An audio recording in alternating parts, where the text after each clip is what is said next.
On wintry nights he lay at the judge's feet before the roaring library fire. He carried the judge's grandsons on his back or rolled them in the grass and guarded their footsteps through wild adventures down to the fountain in the stable yard and even beyond where the paddocks were and the berry patches. Among the terriers he stalked imperiously, and Toots and Isabel he utterly ignored, for he was king. King over all creeping, crawling, flying things of Judge Miller's place, humans included. His father, Elmo, a huge St. Bernard, had been the judge's inseparable companion, and Buck bid fair to follow in the way of his father. He was not so large. He weighed only 140 pounds, for his mother, Shep, had been a Scotch shepherd dog. Nevertheless, 140 pounds, to which was added the dignity that comes of good living and universal respect, enabled him to carry himself in right royal fashion. During the 4 years since his puppyhood, he had lived the life of a sated aristocrat. He had a fine pride in himself, and was even a trifle egotistical, as country gentlemen sometimes become because of their insular situation. But he had saved himself by not becoming a mere pampered house dog. Hunting and kindred outdoor delights had kept down the fat and hardened his muscles, and to him, as to the cold-tubbing races, the love of water had been a tonic and a health preserver. And this was the manner of dog Buck was in the fall of 1897, when the Klondike strike dragged men from all the world into the frozen north.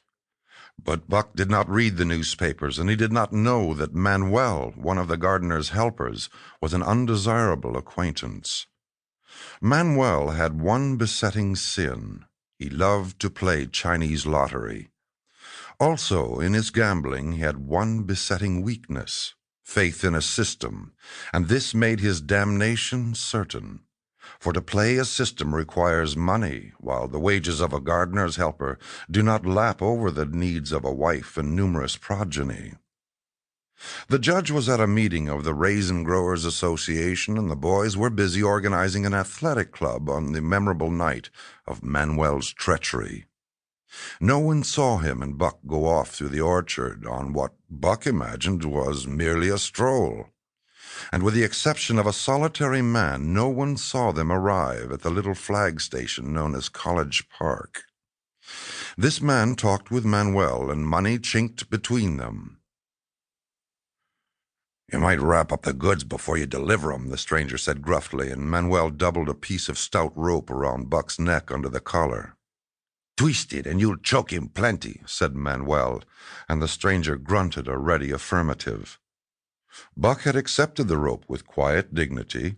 To be sure, it was an unwanted performance, but he had learned to trust in men he knew, and to give them credit for a wisdom that outreached his own.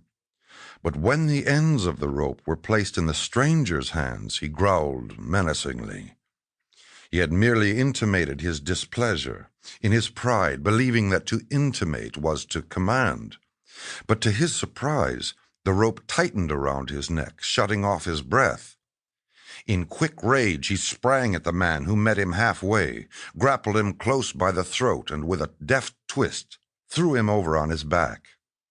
Then the rope tightened mercilessly, while Buck struggled in a fury, his tongue lolling out of his mouth and his great chest panting futilely. Never in all his life had he been so vilely treated, and never in all his life had he been so angry. But his strength ebbed, his eyes glazed, and he knew nothing when the train was flagged and the two men threw him into the baggage car.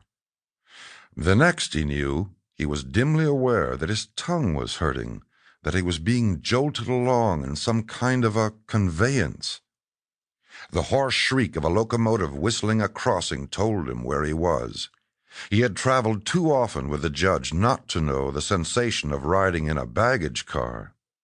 He opened his eyes, and into them came the unbridled anger of a kidnapped king. The man sprang for his throat, but Buck was too quick for him.